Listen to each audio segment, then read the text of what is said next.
Salam Bapak Ibu, Saudara dan Saudari, sahabat-sahabat garam dunia yang terkasih. Hari ini kita bersama seluruh gereja merayakan Pesta Santo Yohanes, Rasul dan juga penulis Injil. Di dalam bacaan pertama dari surat pertama Rasul Yohanes bab 1 ayat 1 sampai dengan 4, Yohanes itu mengalami Tuhan dan firman kehidupannya.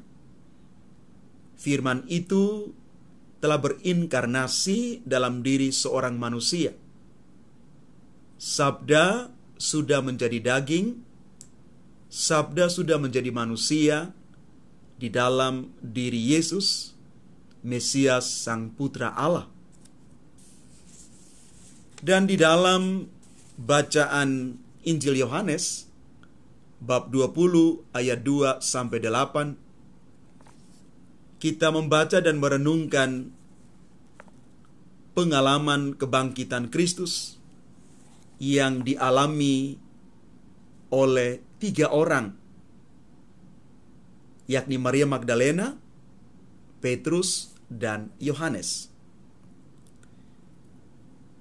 Melihat kejadian setelah kebangkitan Yesus, yaitu kuburnya kosong, ada beberapa sikap yang dapat dilihat dari 3 orang yang dikisahkan di dalam Injil hari ini. Maria Magdalena, Petrus, dan Yohanes.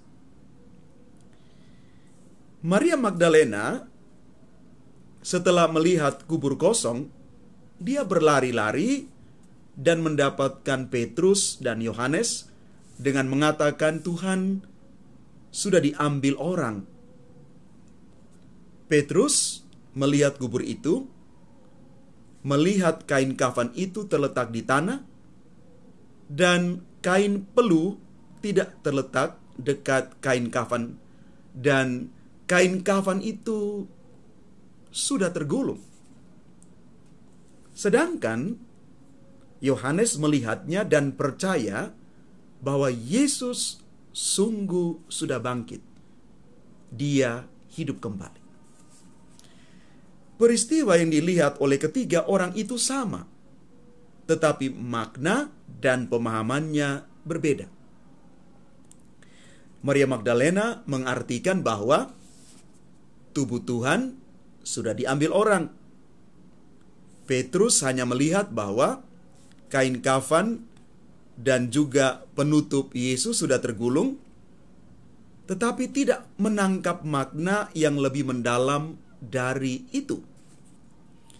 Sedangkan Yohanes setelah melihat kain kafan itu, ia percaya bahwa Yesus sungguh sudah bangkit dan hidup.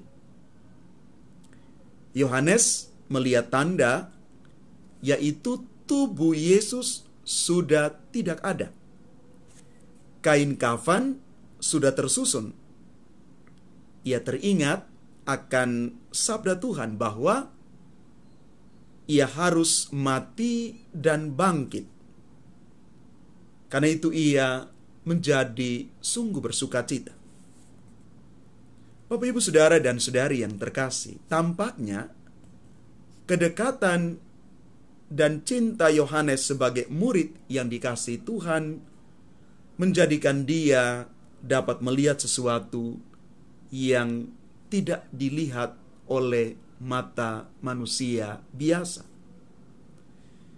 Dia dapat menangkap bahwa di balik semua peristiwa itu, Yesus sungguh bangkit dan hidup.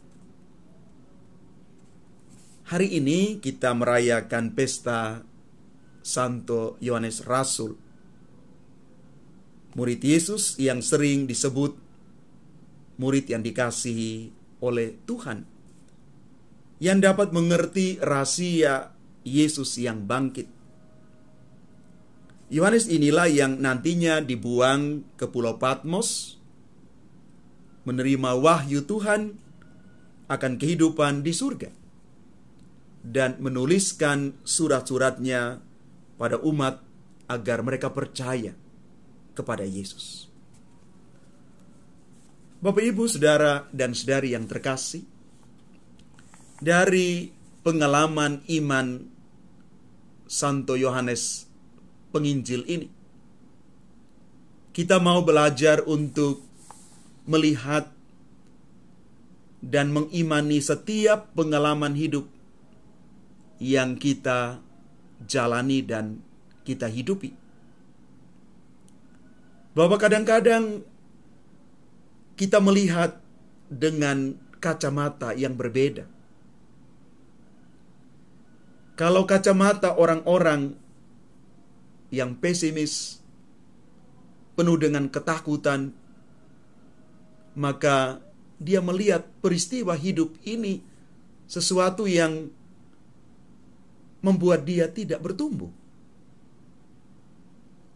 Tetapi kalau setiap peristiwa hidup itu dilihat, direfleksikan dengan kacamata iman yang lebih positif, inilah orang-orang yang optimis bahwa semua pengalaman hidup yang terjadi itu bukan datang tanpa maksud. Ada tujuan di balik semua pengalaman hidup yang kita alami. Maka mari Bapak, Ibu, Saudara, dan Saudari yang terkasih, kita belajar dari Yohanes untuk melihat bahwa Tuhan punya rencana di balik seluruh peristiwa hidup kita.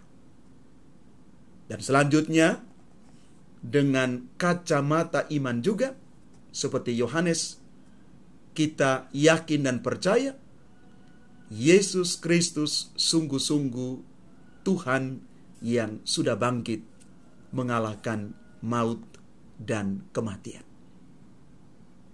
Inilah iman yang mau kita rayakan, iman di dalam Kristus yang bangkit. Tuhan memberkati kita sekalian. Amin.